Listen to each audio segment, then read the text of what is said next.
জামাইকে খুশি করা একটু প্রচেষ্টা। সে মাংস ভাজি খুব পছন্দ করে, তাই আমি চিন্তা করলাম একটু অন্যভাবে ভাজি করে দিই। আসসালামু আলাইকুম। আমার মতো যারা জামাইকে খুশি করতেছেন তারা এরকম করবেন আমার মতো, বুঝছেন? জামাইকে তো খুশি করতে হবে। জামাইকে যদি হাত না করি কাকে হাত করবো? হাত করলে না শপিং পাবেন, গিফট পাবেন সুন্দর সুন্দর।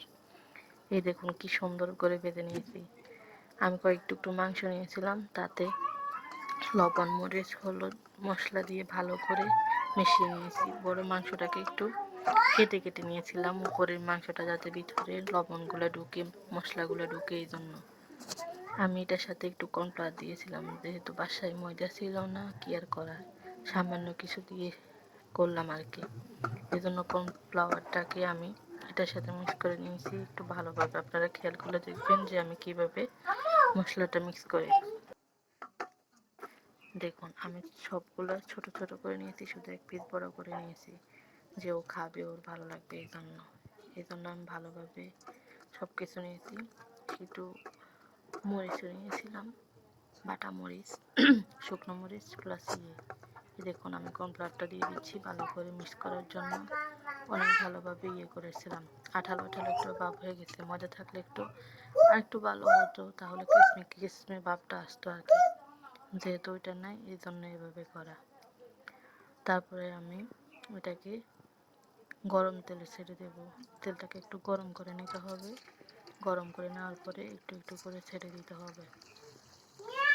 ভাজি করলে তেল আমার গায়ে পড়ে, এই জন্য আমি দূর থেকে করতেছি। ভিডিওতে দেখবেন যে একটু দূরে দাঁড়িয়েছিলাম, কেননা তেলটা অনেক জোরে ফুটতেছে। এটা সাবধানতা অবলম্বন করে ভাজি করতে হয়। এই জন্য আমি এভাবে ভাজি করতেছিলাম। একটু লাল লাল করে কড়া ভেজে করে দিয়েছিলাম, কেননা ও কড়া ভেজিটা খুব পছন্দ করে। এত মজার হয়েছে যা বলার মতো না, সেটা তো ওদেরকে দেখলেই বুঝতে পারছেন। প্রথমেই দেখিয়ে দিলাম ওরা কীভাবে খায়, কেমন লাগে।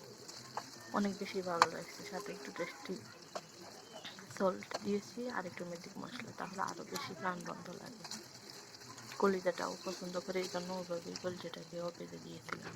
আপনারা এভাবে ট্রাই করে দেখবেন, আশা করি হতাশ হবেন না। আমার অনেক ভালো লাগছে এবং আমার ছেলে, হাজব্যান্ড দুইজনে খুব ভালো লাগছে। আপনারা কীভাবে খান আপনাদের মতামত জানাবেন। এ দেখুন তারা তাদের মুখে কি হাসি। এই ছোট্ট হাসির জন্যই তো অনেক কিছু করে। আমি যখন মাংস আনি কিছু না কিছু ওদেরকে করে দিয়ে পাবে, তারা খুব খুশি হয়।